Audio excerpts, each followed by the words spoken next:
لا إله إلا الله محمد رسول الله. أعوذ بالله من الشيطان الرجيم. بسم الله الرحمن الرحيم. الحمد لله رب العالمين القائل واعتصموا بحبل الله جميعا ولا تفرقوا واذكروا نعمة الله عليكم إذ كنتم أعداء فألف بين قلوبكم فأصبحتم بنعمته إخوانا وكنتم على شفا حفرة من النار فأنقذكم منها كذلك يبين الله لكم آياته لعلكم تهتدون. والصلاة والسلام على النبي المبعوث رحمة للعالمين القائل المؤمن للمؤمن كالبنيان يشد بعده بعدا. أما بعد السلام عليكم ورحمة الله وبركاته. أمبالما سلام أمبالما لملك لهم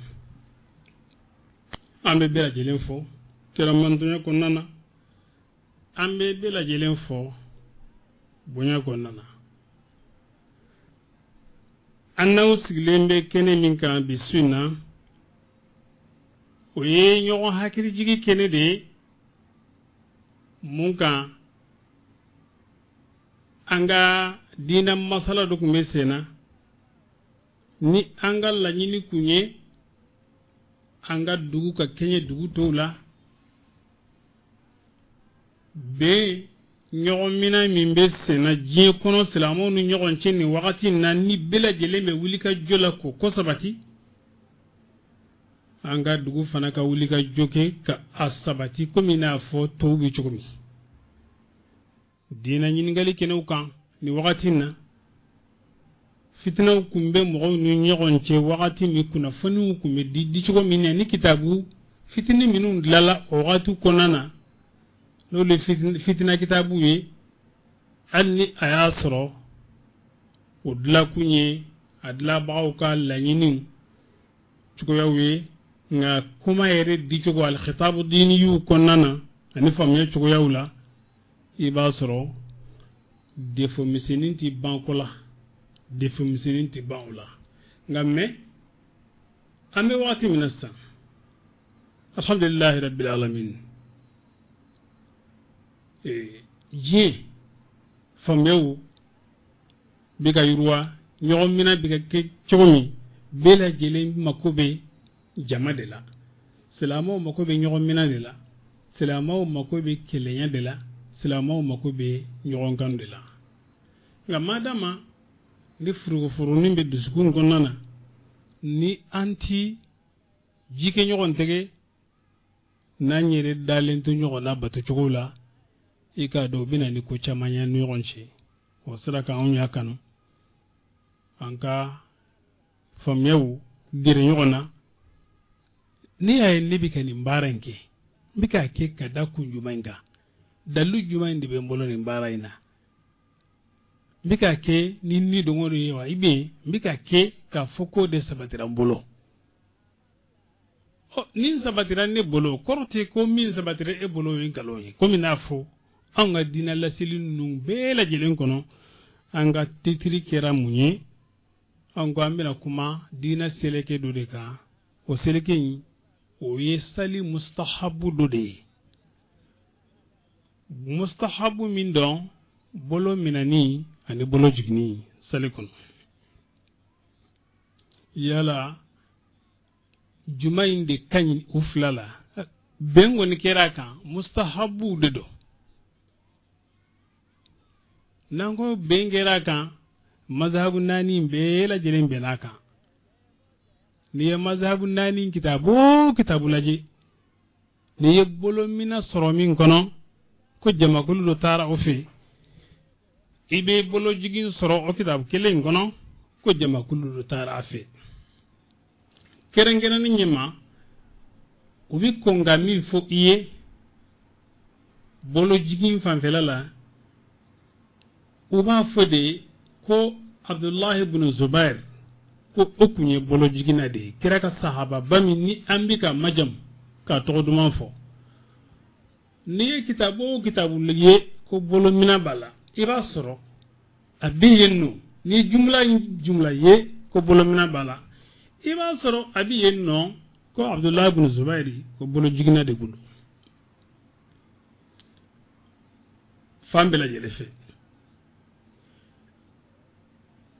nabite ibn Abdul Barri anya fose chama mo kuma na bolo koka ari bolo minan ka kologiriya minga kuma ka kologirina be o ibn Abdul Barri de Abu Amr o ibn Abdul Barri ali de kitabu la ko al kafi fi fiqh al Madina aya fo konnana bolo jigini bolo minani ani bolo jigini ko afla bela jilenye salika sunna de le duta ani anya fil shefe ka foko tuba dina la sela bela jilenye chifula de banyina Allah tabaraka wa ta'ala fi o kuma kan yala ko sabati ya rabbi ala ko kuma kan sabati ya rabbi ala ko kuma kan sabati ya rabbi la pasali manaki chugo ni kuma fila fara femina ka foko ibi ibolo ke ka kelenda tu peu akana fini boda soro ne ko ni bolo tile da tu li ka gelende ka tile da tu ni bolo ya ka gelende fi boda dama alhamdulillah mi ambla ka sigi suina o de la sili do kera vraiment kera don ko na jaraji ko subi abu nyalama halni ayasro la sili gelaw ndongone ndo amana ke chugo si chugo yow biddo ani nyogonche nga kuma ladam ko nana de france bi sega do anga kuma no nyogonche o kama note alhamdulillah rabbil alamin uye faranfasiya di u ka hakilila kan ani uye dina famu cogo min u y'a fɔ ka perpalatige a diyara n ye a bonyana ma nka halisa dɔnni ɲininaw dɔn komi an yɛrɛ fana ye dɔnni ɲininaw ye cogo min n bɛ nin kɛ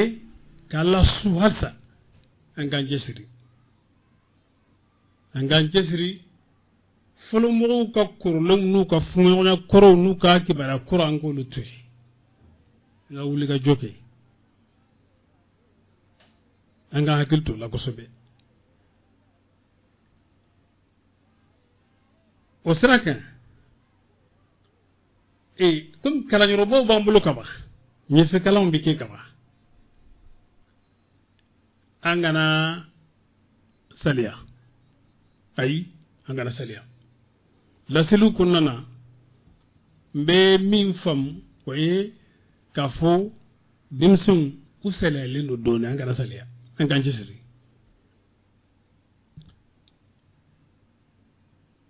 komi n'a fɔ an karamɔgɔ dɔ ye laseli kɛ a y'a sɔrɔ ale ka laseli ne tun b'a mɛn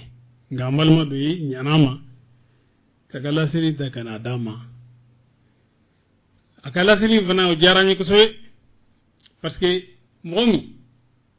n'i bɛ ka diinɛ dɛmɛ n'i bɛ ka diinɛ labasa n'i ye kuma kolo girin fɔ dɔw t'a faamu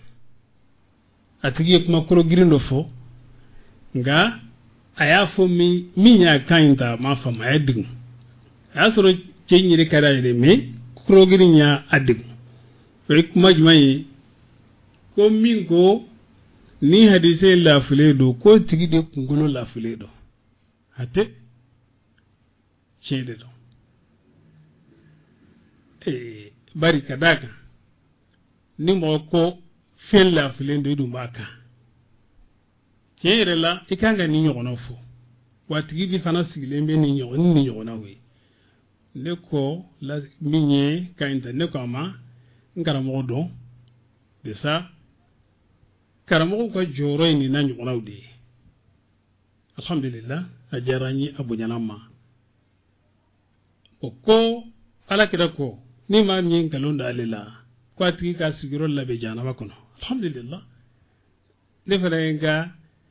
kuma tefiri ko de ka mo hakili jigi yu kana ngalon da ala kirala hadise wala ngani ko ni yenta info ka daminga o ye ka fo ko jibrilu ndane kana salidi ala kirama jibrilu ya kama unde danyo onka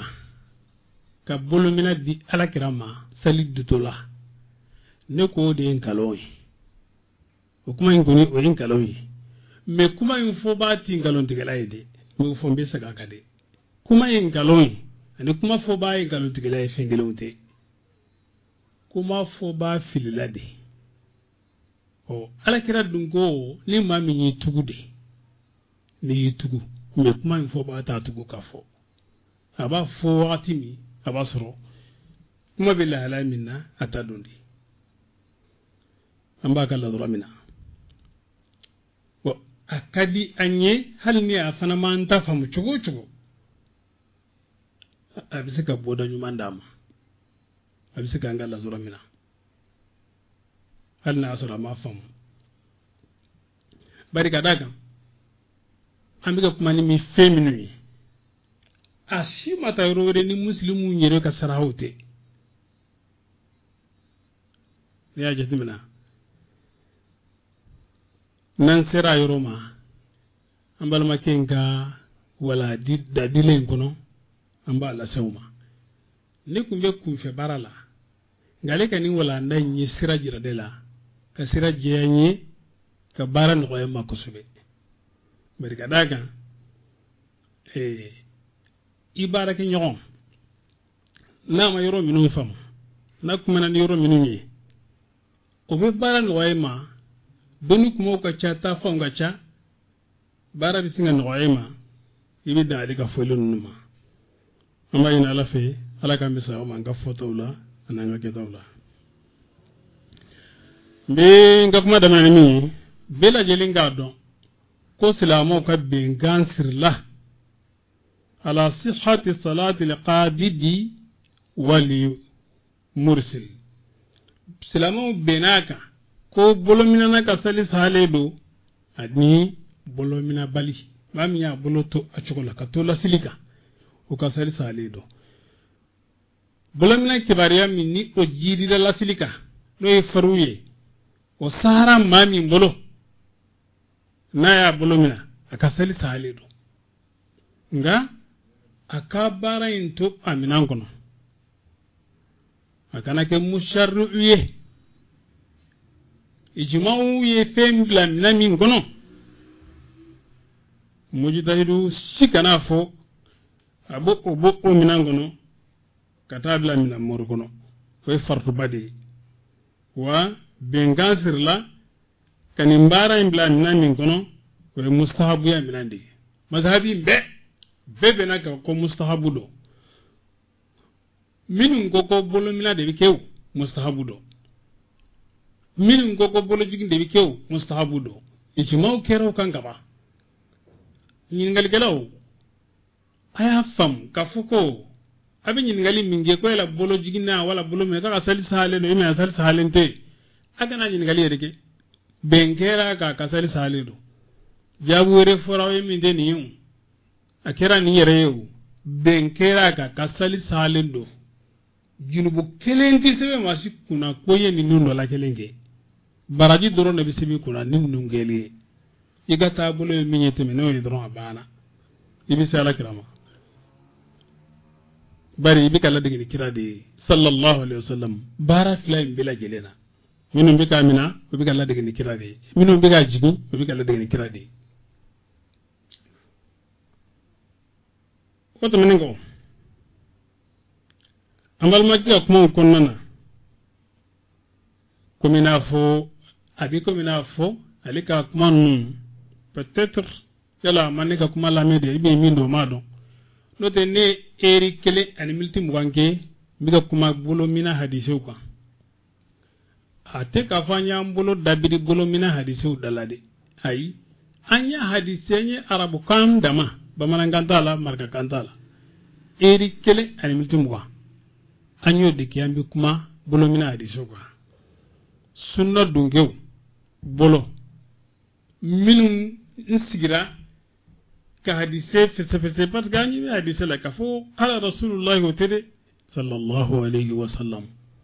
fiqhu dono sirana ngalonye ka dala kira la or koson ulu ye ala kira ko ulu abu ka dina nyefali rebela ulu ka dina nyefali ke bi shokol takalaje ita qala rasulullahi ala bari muna usirana ngalon tigey ni ngalon ala kira la o ko wore de ko son ulu sirana nyo mosunga qala rasulullahi chayo ko mo kunna mais korte ko ubi ka hakilla drone barade ay ubi ka barake ni qur'ana ani hadisi dina taro foite masibulu ni nuflati amal ma ki ajra ka foko qur'ana jigra ala kira de kan sallallahu alaihi wasallam hatte qur'ana jigra ala kira de kan nga tege ko kecogo salila wote qur'ana kono ambal magi ajira ko sallu kama ra'aytumuni usalli ala kira ko ay sali ko minafu ayenye mbika sali chogomi anko shukran amma fo amba remercier amba fo amba barkada ala kira kan gumay la salila sam'an wa ta'a amba fanya men sunna anyi ala kira yi abika sali chugumi ambi anjija ka sali tenno ani ala kira yi ankala sali la chugumi amba jija ka sali tenno anyi ala kira yi abika sali chugudi kitabu misalin be katame kitabu bila jelen ka bukhari de abi humayd as-sa'idi ale tahaddike saba tan ni nyonche nkile de ben ndo katama obeka sabo ko chukoti ambe nkira ko nyonche ko akonde ko bado katama ko akiengai abi humayd as-sa'idi ya wulla ka kira ka sali chuko ke net foka ban komi ala kira ko anga sali ko ma nyale ye ale bi sali chuko mi o ni sahaba tan kila ni sahaba kelengo ko ale de bi kira ka sali chuko do ka te sahaba to bila jelinga o sahaba to ko ay ake angiye ne ma delika sali ke chuko la sharia ye wala ma daluye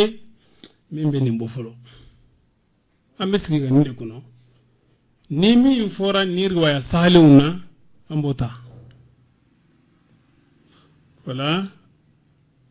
anya laje ni riwaya salim bila jelena tige dan tige katala omi ay kuma fam ko sobede ni kira ko ay sali ko mi ayenye mi sali chokomi ni jamade fulani kira ka sahaba do ulu kira yu kan nyina ma yake nyogon fe o tamana nyogon fe o sigira nyogon fe o balla nyogon fe salu bin saadi bala mo wero bala abu hurayra to bala bela jele bala mo tan o mo tan bela jele ni cey kolosi ay sali nke ka bampiu o ko sadaqata hakaza kana yusalli ala kira kum salitande balma ke ni ala kira ko nema ko nga sali ko min nyaayi abi sali chugumi ni sahaba tan shiriyara ko sali chugumi ye kira ka sali chugoyi ne ma don ne bi fengore mi ni ay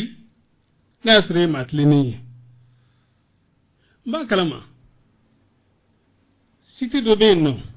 dokotoro mana dina kalamba minu nye diplôme soro dina donina ni masala kene ndira o mani do ko ngono do be Iran do be Saudiya do be Algerie do be jamana warika wi de ba kene masala kan una na se ko bolo jigina inga aka dalu fo parce que ye nyogon kerum ne hadise minun fo de ne hadise minun fo cemi ya hadise fo ivarien de don mais akala na saudi ade doctorant de mabolo ali fana hadise be la jelen fo chogola ndiga kala ne do ya senega hadise som chine manga telefonna ya lami bon ne gele ngala me ne ka ba ko ra quoi mon num be kera kili munyen ka ba ka faroga bolo minana tlenen do be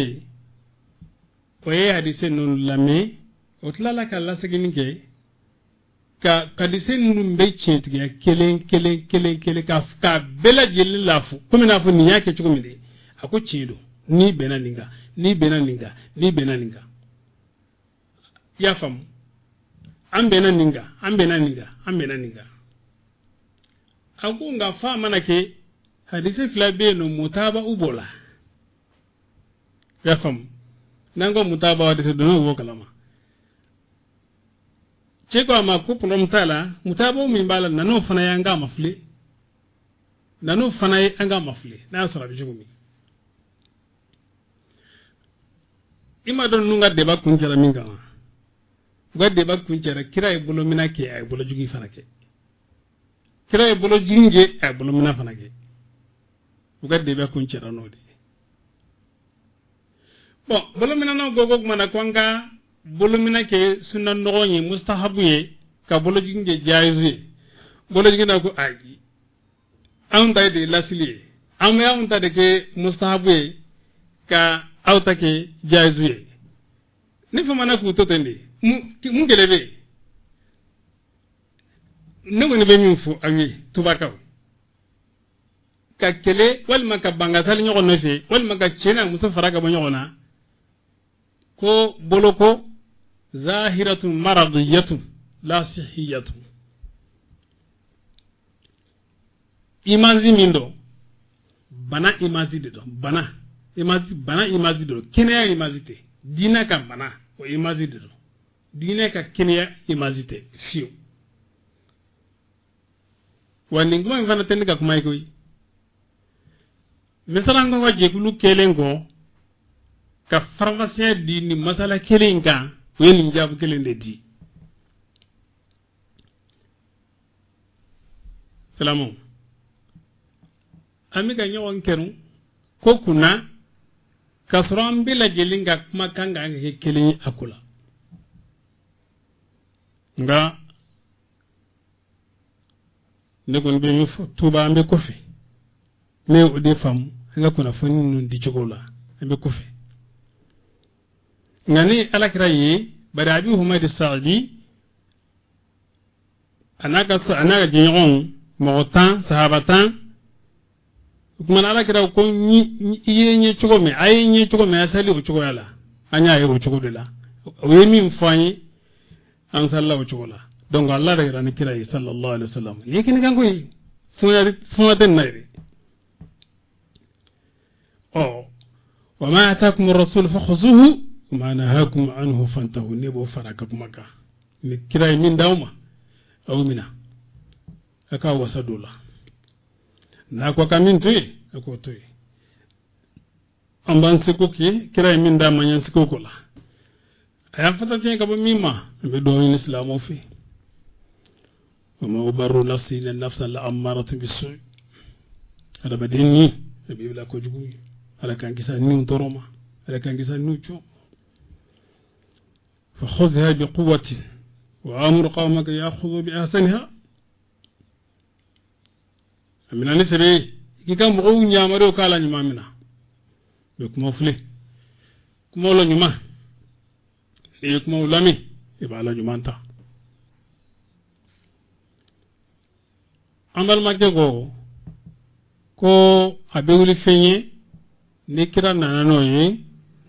ko ka itege da idisika ka numanda disika ka kininda ka ikan wo kerefe amal magge ko teno ye kuma kele min fawye dina la selati an fe tuba yanno min ben kalotige o dina la selati yanno nga ambe kofi de ambe kofi tege da ndisikan no ode kera le ka titri bon chere la afili la ko fili asoro ngalonde de ata da ba kama ngalonde ke fiu la filla de malmake sagini nyoro kay kay nyoro sege lam yasihha an an-nabiy sallallahu alayhi wa sallam liwad'u ala sadri ولا عن أحد من الصحابة ولا عن أحد من التابعين أنصه الأخي في الله والطين أن يبحث في كتب الحديث عن الودع على الصدر فلا يجد فيها ما يطمئن نفسه به مثلا فليطالع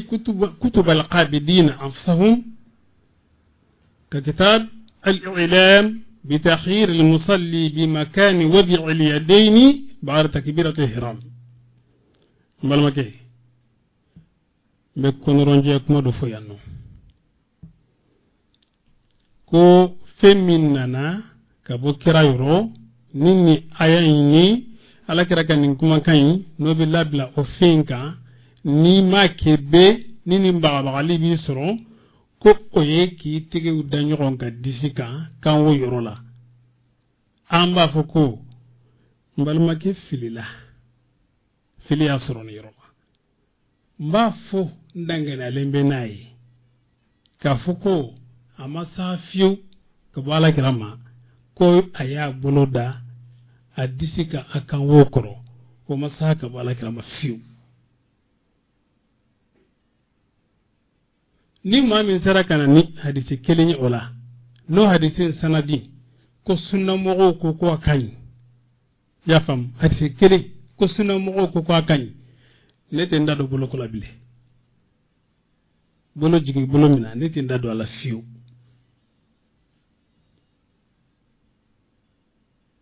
hadisi kelenti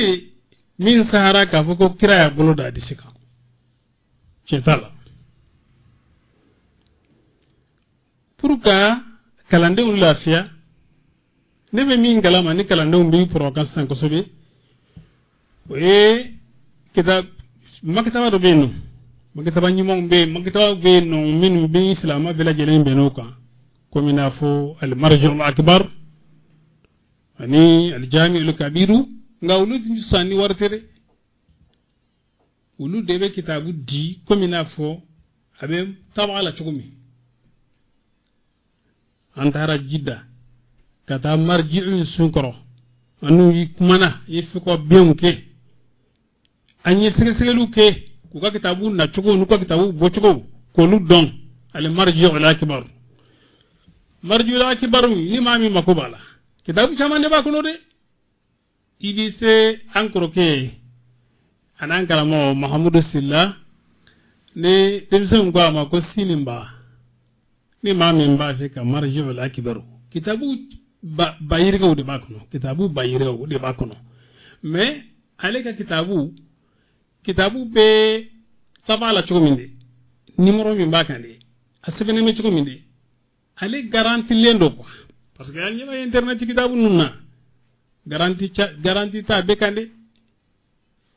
mbo fuko papara latike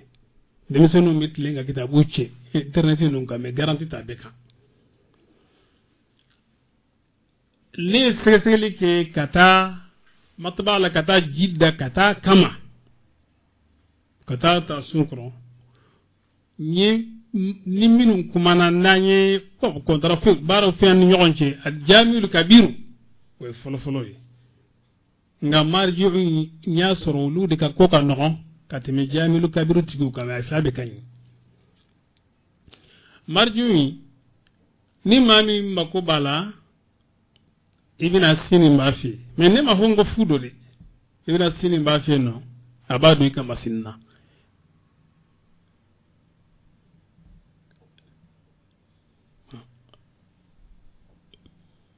mana n'a y'a sɔrɔ a sede b'a bolo bari a bɛ san de n b'a fɔ ka da fara kan a bɛ san de kitabu dɔ bɛ yen nɔ kitabu in y'a ye shamila kɔnɔ shamila bɛ minnu bolo a y'a dayɛlɛ sisan k'a lajɛ al-maktabatu shamila y'a dɔn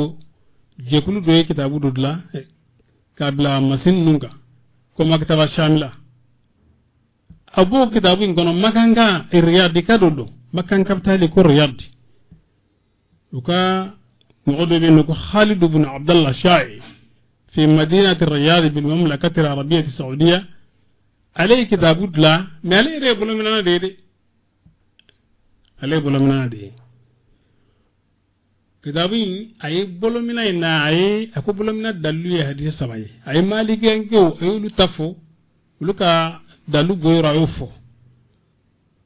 عليه فامي إنجريا وي منو كوكا بولو منا أيو ديك مستحبي كتمي بولو جينغا ya don an ga fuita shilaw nek ne kele ne me kuma la na ba kono ko an bi sun gangalon tige kada ka fando gidi an ka fuit lonin ta shi ne o fa sai chama o haram da un se ka an se gangalon tige ka fu ko mi fando gidi non an woni ba fe salamo ga nyon fam ko kana fu ku be kira ka sunna du datu o mani o kinye bulo minana bi wa saudi fana do kitabun lala riyad de kitabun jama gidina ka kosobe multaqa ahli hadisi dungewu ulube kitabun yado ulu mukataba shamila ulu sembo barala ulube kitabun nki barefo ngame ni gibe kitabun yini wa konnana ibi gele basrola no ba ko kabisa mais na yasuru masimbe mangolo ordinateur be mangolo na tlo bengana kana bila ka sumake e ka ordinateur da lisansa ni ga ordinateur da ile ila suru aba kunana ibe asli kitabu tercharger la ko al-i'lam bi takhir al-musalli بمكان وضع اليدين بعد تكبيرة الإحرام يلا الدنيا ليه misali ba ka sugandili ye ni bolo dawro ye haram kabari ko fe na alaji bolomina ka tege da yoro kan ya do ale bolomina hadise saba de fo ako hadise saba ayo de fo ako o temenen go kibari to minum bala ko be ma ko fi saba ko ayo fana fo ni wailu tayn ani salu tayn ani hulu bitayn do borala ko to be ma ko fu de sahaba ka ale ya fu chokomi bo ngo o ya ale ka ye chokoyi an bana ya ye chokomi annanga dallu na anga sharahu ko nawawi na nyugonam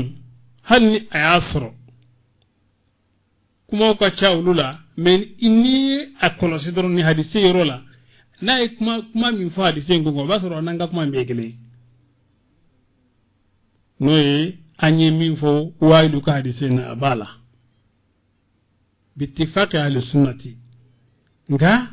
do ko ayi afai do ya ise ga sara ama nga minu ngwa ma yol de kacha donc ihtimalatu tatarraqa ila ad-dalil وقصم أن يفوق ببرلاتي قوية كله فلانا سألوك حديثين كافوكو أتمنندو أمبال مكين أما سام فلون غمة يانا سام ميتا بيوكي أمبال مكين أي فيلي تجوك باكي نيرولا أكلين أكتورا كسألوك حديثين فو سألوك أثرودو حديثين رتي أنقول ما بيلكو حديثين درو ما أكتورا كافو فيلي تجوك بايا سرو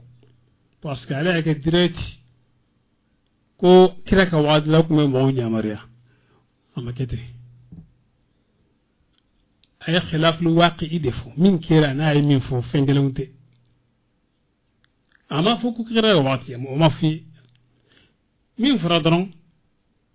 ko ukume mo nyamara ko cheka atigeda annongonga salila o salila joli doa sigili doa min doa o mafo kele flana agbike wakati mi o mafo Bukhari aleka bara chugo bajira ko ale mason kira ka tegimna ma Bukhari koni parce que ay banado hadise la ciko ko yani mi akwai ismail ko yunma o ba dambi de ni bi hadise fo ba pe de fo le ya ka gelende ni bi kuma fo ba be fo voilà ni ay be fo be bi lafiya ngani e jora srala bi me defo do ko la kawire toy ha barabi kele bu kala new aw yere ka jatimira ken yorola Bukhari ka hadise bole kiraga bala Bukhari ka hadise bole sahaba ka saliga aga hadise sali batu bonda konana ningelen pe ay hadise to nu ngela jelin toy ay ningelen ta katla ka bana doala Bukhari ka yere tla ka bana doala ay Bukhari sharaw ni muslimu nawawi sharaw laji aba soro nik ay mabin ben jogola ngani ma kitabu laji kay bolo day nyogonga kake lagosil ni ni o te dina nyina bo chugo yede ay kitabu ni laji nimbe aba soro abado atiteme bana bala a joleme sahaba indika adambe basaba ka bara do bana wala ne ek sena go ge direti e ka to ala grama kasoro minu nyere ya la kalulu sirana ngalonyi bon e filie no e soro de bala ma ke ibi chukodo dina kuma ka gile ko sobe tuzuru ami kitabu min kono wa al-i'lamu بتخيير المصلي بمكان وضع اليدين بعد تكبيرة الإحرام كتابي تجي أي بلودا باراكورو أيو سكي سكي أيو هاديسيو سكي سكي أيا سكي سكي بلودان ديسكا أيو هاديسيو سكي سكي أيا سكي سكي بلودان كونو باراكا أيو هاديسيو سكي سكي أيا سكي سكي nere nyana jara nale kan mbarayi kase degere la bari kada ka ay hadise nun ta kilinkile ka hadise nun titru fo kasi mo be la jelen ta kilinkile kuma kera minun kanga kuma insegeti ciyo kuma la ire kuma dubike do kan ire mo te segeti kuma la ayul kuma fo wayale ka barake shwesa ani fana est-ce que hadise nun ti sega nyogon demewa o ka nga nyogon deme sira minu nye ka wuli ka joke cha zumi mbala ka bela jele fo kele kuma ba kuma fala aka kuma na labani minyi ode ka fuka iboloda idisika kan wo yoro la ko mana ire ko tala ko konti kuma la ko senda la ire donc ato iflamiye dalu ta flasila si dalu sabatlente wa otise ga nyogon deme wa matise ki poro kan ko kira ka barado wala sahaba ka barado wala ko tabiyu ka barado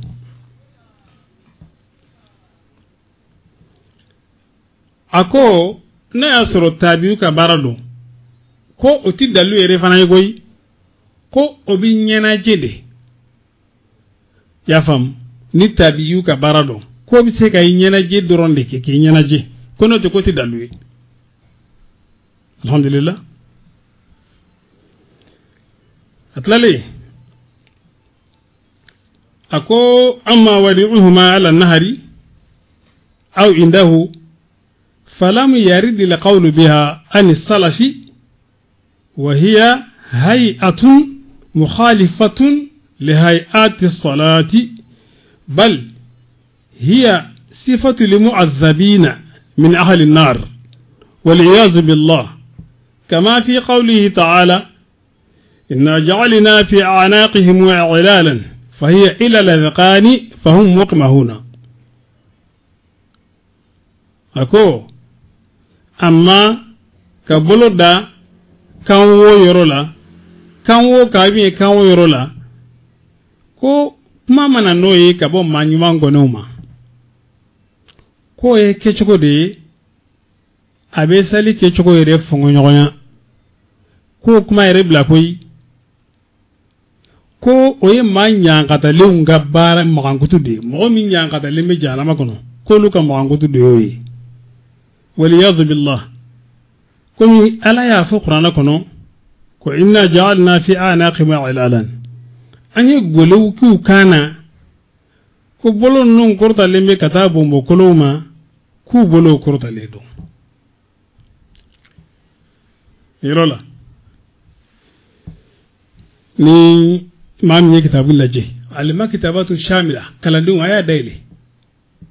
abita soro ni bakono ni fora makandi wu assalamu anganga dina yinde ambe poronyogon ga ka nyogon degun parce que na dina bora nyo ka koy dadira nyogon na doni sira gangama ko dona bisra dlali kala mami yire boloy dlali kala parce que modo bi il sika ke e boloy bi ka dlali ke mais adisa ke chini do bolo ko ni oye adama de yare ta chuwe nga angun ba fi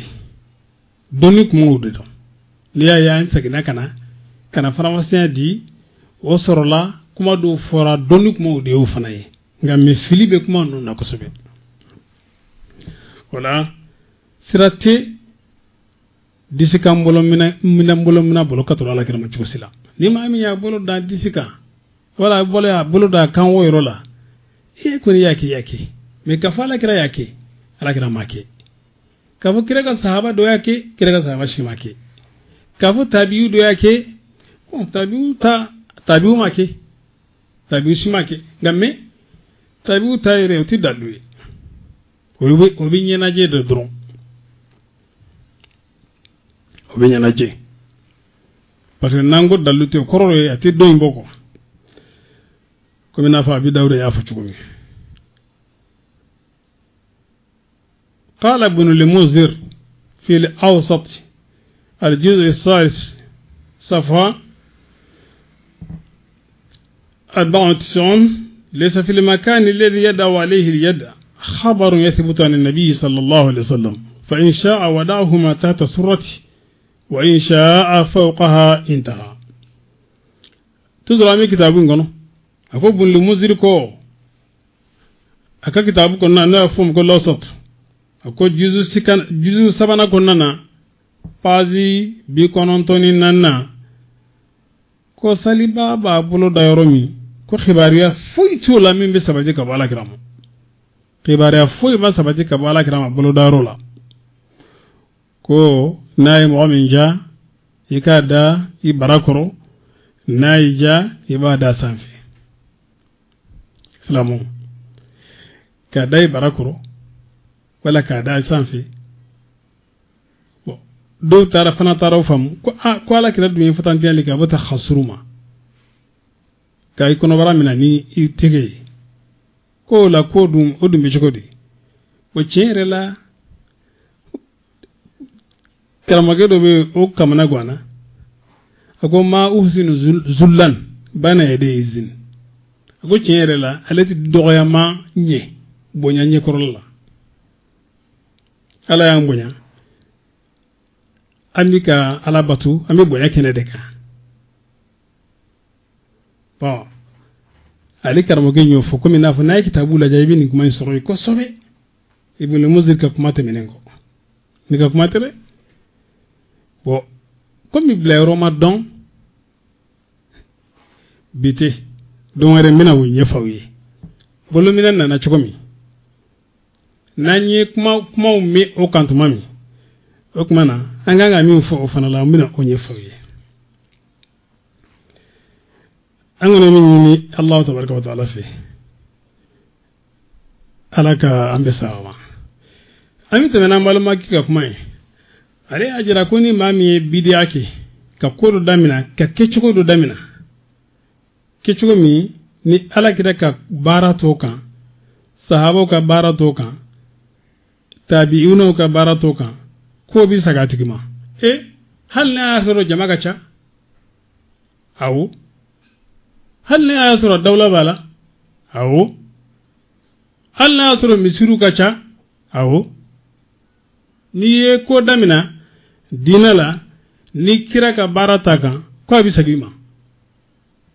wa disi kan wo kire fe disi kan bolo mina kira ka bara kun ta kan sahabo ka bara kun ta kan tabi'uno ka bara kun ta kan salafu ka bara kun ta kan ay fo robe wala ka wosoni jama'i jodato ible bari bara sagilendo atigima ambalma ke au défaut halni ayasro areka la nyini ye fangore de ado minu ma bara ereke ma foje we kira ka bara de kolosi kira ka la kalani kira mo kala salle chugum yo de kolosi ka bara ganoy kira ka sahabo ye mo kala salle mo tanyina chugumi we de kolosi ka bara ganoy abana uluma bara werke de o disi kan bolo minana kan wo yoro la o de bara werke nga kunyi sinzi ko do kwa dalu do kamme o karla ka ba koro de dalu nti saka jochu ko sila ni ama fam ko tuba karamo ke tonyi na ya fo anga tafi abisi ka on bali ka unda bola ire ngabi na mi fa ngore fe minti ayi mbogo no foko pe private ko we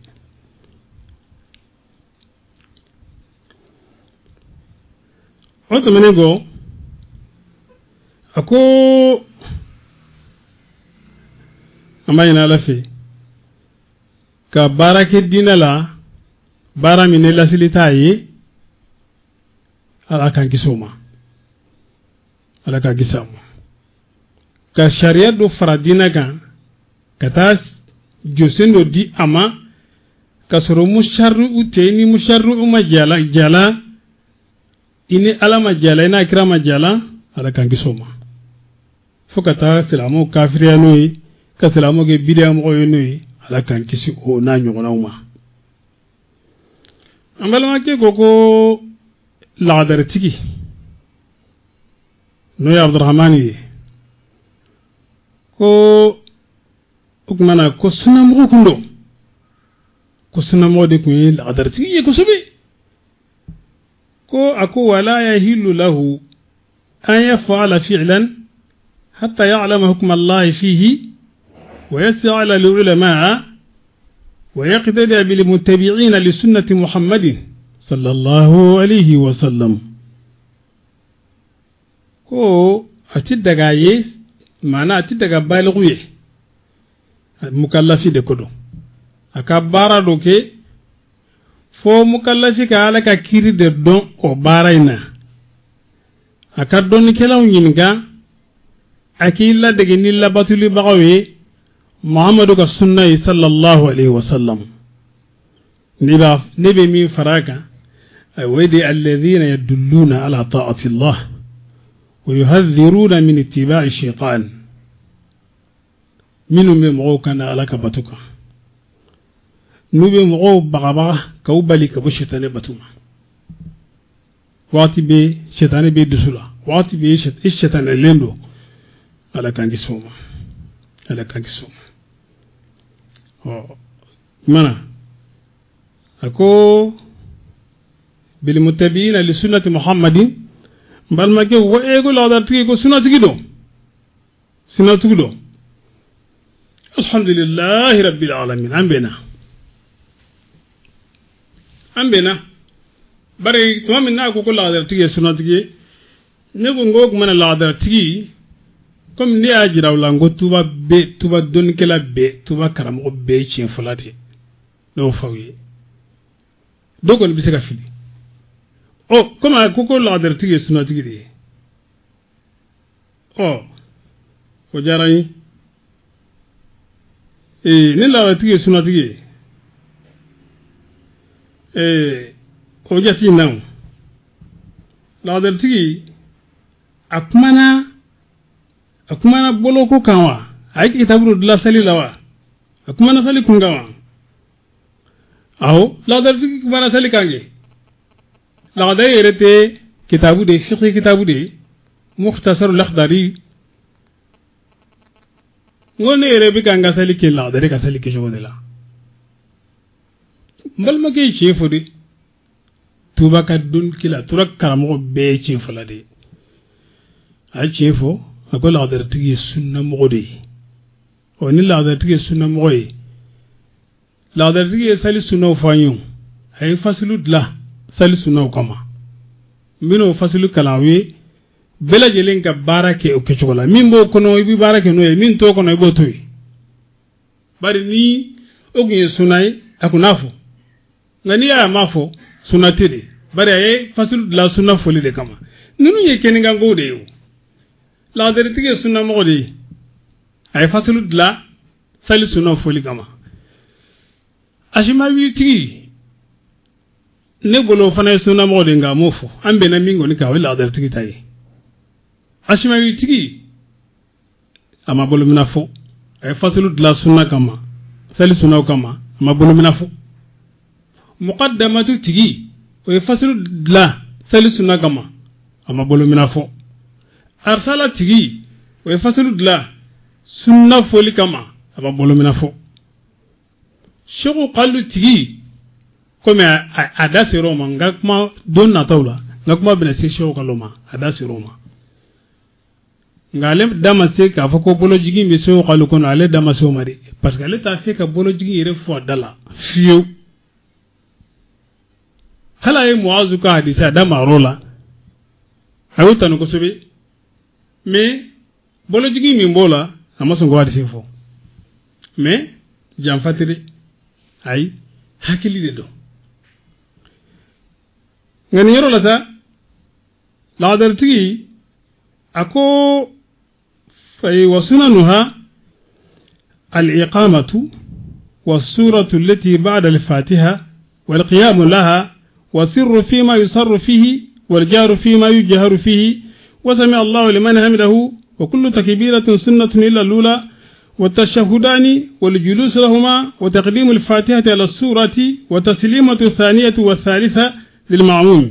والجهر بتسليمة الواجبة والصلاة على رسول الله صلى الله عليه وسلم والسجود على العنف والكفين والركبتين وأطراف القدمين nema bolo ya la awaya ay to nga bamana kanfu ko sali sunan ko ka sali jo ani ka sorankala soran me fata ko fe ani ka jo sorankala ni ani ka kalandugo fena nube kalandugo la ani ka kalambanga fena nube kalambango la ani sami allah liman hamdahu ani ka bari bela jele ko abe sunna fo folo ani tayafla ani sigiliu flay ani ka fatiha kana soranka ani salam bla no flanaye ani savana alma ko moy ani ka bangali ke ni salam bla mi wajibale do ani ka sallallahu alaihi wasallam ani ka sujudi bi innunka ani tege farawka ani kurmere guruka ani isenuka awde fo ndella ka fawi ngo tege fammi nga girindoni salila way sujudu yoroy ndella ko fawi no te tege mana fo yororo sali ko nana mustahabudo bo fose jama tege kurtali mana fi yororo sali ko nana mustahabudo nabi to chokola way mustahabu yi nabi mina way mustahabu yi otigra mawbulo abana ati saka boni minan kono chokosila madama ni sunna mo de comme la dar tigi choko sunna mo ka kitabu dla ko nana ni ko sali ma ngutu ko nana o tigi ko fala kafani kabir la ni tege fla korta mustahabu yoro la bo mustahabu yoro la ni abaray o te fefo kira sali ma ngutu choko mindi o be sali ma ngutu te no gateme tege ko tala ok man la dar tigi sunna mo adun akira choko di amani fo sunna la di tege mina amu fo sunna la ni la dar tigi kunya fo ko ibi ikini dai inu manka la dare kono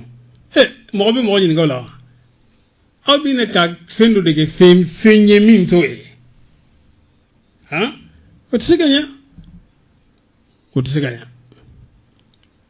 ko koson selamon an woni ba fo minye na bi fangufa an ba fo yani o ka do annace ngana hakil to anga fo len nuna abi na fanai tabulo kote kuma ciye da fulen yi ka dauma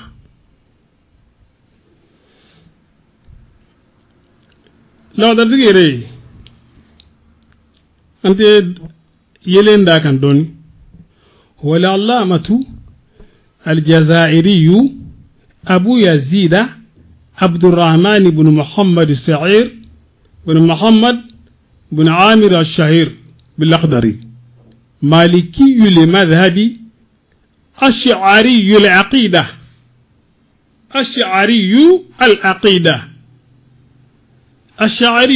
العقيدة ويؤد من العلماء البارزين وعلما من أعلام الجزائر في القرن العاشر الهجري عليه رولولا هجرا سانكمي كونونتوني مغان واتيولا ngad la dertigi ama si jan soro de malmo ama si jan basoro